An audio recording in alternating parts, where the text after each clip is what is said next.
আসসালামু আলাইকুম, সবাইকে ওয়েলকাম শিমাজ ডেইলি ব্লগে। তো আজকে 3 দিন পর 4 দিনের মাথায় আজকে স্বস্তির নিঃশ্বাস নিলাম। তো অবশ্যই বলবো কেন স্বস্তির নিঃশ্বাস নিলাম আর এতদিন কি হয়েছে। এর জন্য আপনাদের পুরো ভিডিওটা দেখতে হবে, আর ভিডিওটা দেখার আগে অবশ্যই লাইক কমেন্ট করে পাশে থাকবেন। ভিডিওটা শেষ পর্যন্ত দেখবেন, ভালো লাগলে শেয়ার করে দেবেন। স্বস্তির নিঃশ্বাস কীভাবে ফেললাম, আমি গত একটা ভিডিওতে বলেছিলাম আমাদের বাসায় কারেন্ট লোড নিতে পারছে না, আর কারেন্ট লোড নিতে পারছে না দেখে এসি ছাড়তে পারছি না। এসি বড় কথা না, মোটরে পানি উঠছে না।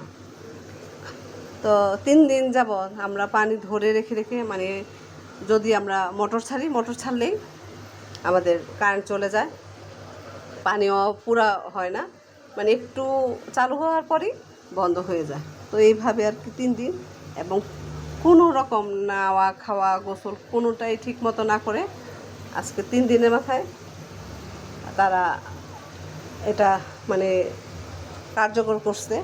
তো আজকে আমরা পুরাপুরি নাকি এটা হচ্ছে মিটারের যেটা লোড বাড়ানোর জন্য, তো লোড নাকি আজকে বাড়াইছে।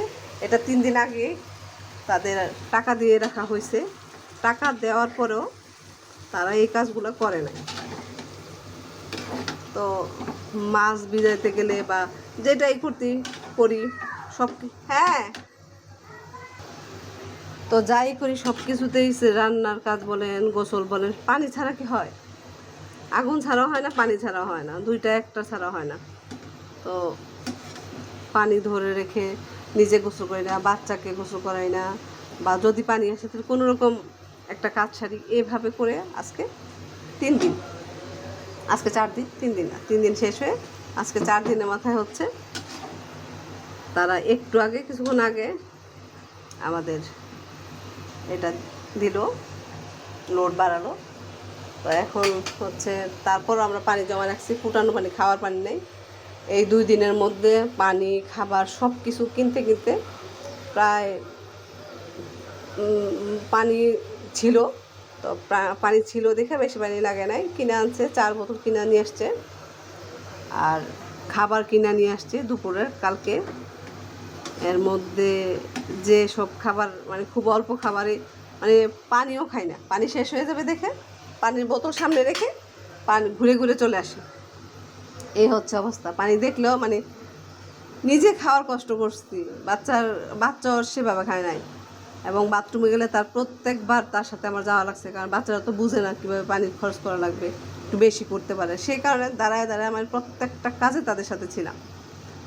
এর মধ্যে ঘুম নাই, মানে ঘুমাইতে গেলে মনে হয় এখন যদি পানি একটু উঠে বা কেউ উঠাইলে হয়তো বা একটু ধরে রাখার চেষ্টা করবো, এই চিন্তায় ঘুম আসে না, এখনও খারাপ লাগতেছে।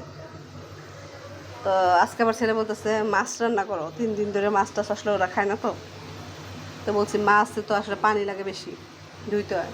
তো এখন আসছে বলছে এখন তো আমি এখন আর সম্ভব না, কারণ যা করছি তা দিয়ে আজকে খেয়ে নাও, যদি হয় তাহলে আমি রাতে করব, কারণ আমার শরীর লোড নিতে পারছে না, আমার খুব ক্লান্ত লাগছে। এগুলো তো তাদের বোঝানো যায় না যতক্ষণ পর্যন্ত শুয়ে না পড়ি। তো এই হচ্ছে অবস্থা। ভিডিওটি কেমন হয়েছে জানাবেন। তো কালকে যা রান্না করেছি তা আবার আজকে গরম করব। কালকে একটা ভাজি করছিলাম, আমার আসলে দাঁড়ায় থাকার মতো শক্তি নাই। তো এখানেই আজকে শেষ করব, আর কিছু বলতে পারছি না। আসসালামু আলাইকুম।